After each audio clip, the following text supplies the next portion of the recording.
আসসালামু আলাইকুম, welcome back to my channel simple delicious cooking by শিউলি।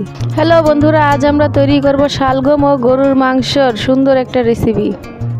প্রথমে নিয়ে নেব আমি মিডিয়াম সাইজের 3টি শালগম। এবার নিয়ে নেব 1 কেজি গরুর মাংস।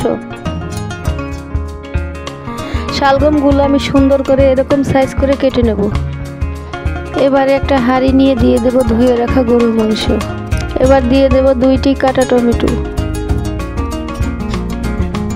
দিয়ে দেব পেঁয়াজ কুচি, কাঁচামরিচ কুচি, 1 টেবিল চামচ জিরা বাটা, 1 টেবিল চামচ আদা বাটা, 1 টেবিল চামচ রসুন বাটা।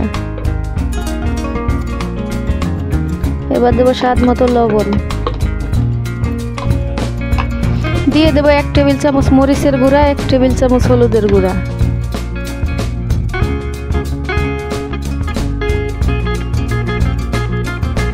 দিয়ে দেব এলাচ, দারচিনি এবং লবঙ্গ। এবার দেব পরিমাণ মতো তেল। এবারে সবগুলো উপকরণ একসাথে আমি মিশিয়ে নেব।